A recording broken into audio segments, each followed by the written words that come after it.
সারা রাজ্যের পাশাপাশি গঙ্গারামপুর পুরসভার 15 নম্বর ওয়ার্ডের অনিলা নন্দী স্মৃতি প্রাথমিক বিদ্যালয় ময়দানে মহা সমারোহে পালিত হল বিশ্ব আদিবাসী দিবস। স্থানীয় আদিবাসী সাধারণ মানুষের উদ্যোগে সমগ্র অনুষ্ঠানের আয়োজন করা হয়। এদিন সকালে বীর সিধু কানুর প্রতিকৃতিতে মাল্যদান এবং জাতীয় পতাকা উত্তোলনের মাধ্যমে কর্মসূচির আনুষ্ঠানিক সূচনা ঘটে। বিশ্ব আদিবাসী দিবস উদযাপন উপলক্ষে গত দুদিন ধরে 32টি দলকে নিয়ে এক নকআউট ফুটবল প্রতিযোগিতার আয়োজন করা হয়েছিল। এদিনে সেই ফুটবল প্রতিযোগিতার চূড়ান্ত পর্বের খেলাগুলো অনুষ্ঠিত হয়। খেলার পাশাপাশি তীর নিক্ষেপ, কলসি দৌড়, দড়ি টানাটানির প্রতিযোগিতা অনুষ্ঠিত হয়।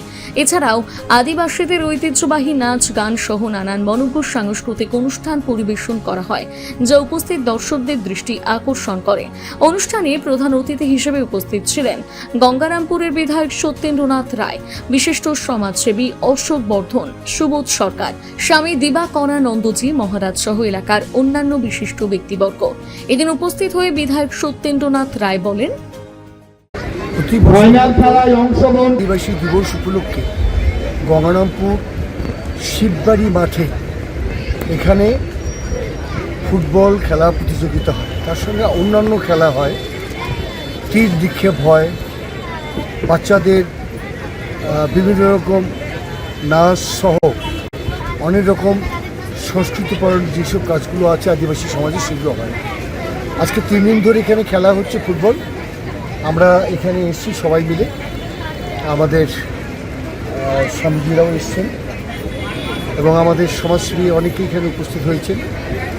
এখানে আছি, এখন ফাইনাল খেলা হবে। আমরা খুব আপ্লুত, আনন্দিত যে ফুটবল খেলাটা আমাদের জায়গা থেকে উঠেই যাচ্ছে। আমার এই আদিবাসী ভাইয়েরা কেবলমাত্র ফুটবল খেলাটাকে ধরে রেখেছে, এটাকে আরও বেশি উৎসাহিত করে, আরও বেশি প্রাণবন্ত করে যাতে এগিয়ে দেওয়া যায়, আদিবাসী ছেলেরা যাতে আরও ভালো ফুটবল খেলতে পারে তার ব্যবস্থা করার জন্য আমাদের ভাবতে হবে, নতুন সরকারকে চিন্তাভাবনা করতে হবে। আমি এসে এখানে যা দেখলাম আজকে খুব ভালো লাগলো। আমরা সবাই খুব খুশি হয়েছি যে ফুটবল খেলাটা এখনও বেশি আছে। অন্যদিকে অনুষ্ঠানের অন্যতম উদ্যোক্তা সুকুমার হাঁসদা জানান, আজকে এখানে অনুষ্ঠান করা হয়েছে 9 আগস্ট বিশ্ব আদিবাসী দিবস। সারা বিশ্বের সাথে এই দিনটাই পালিত হচ্ছে। সেই সঙ্গে সঙ্গে আমরাও এখানে 9 আগস্ট বিশ্ব আদিবাসী দিবস পালন করছি। কী কী অনুষ্ঠানের আয়োজন করা হয়েছে? এই 9 আগস্ট বিশ্ব আদিবাসী দিবস উপলক্ষে 32 টিমের ফুটবল খেলা রাখা হয়েছে। সেই ফুটবল খেলার আজকে ফাইনাল খেলা হবে, ফাইনাল খেলার দিন। আর তার সাথে তীর নিক্ষেপ, কলসি দৌড়, আদিবাসী মহিলাদের কলসি দৌড়, দড়ি টানাটানি, এইসব খেলা রয়েছে। গঙ্গারামপুর থেকে বিশেষ প্রতিবেদন, নিউজ টুডে।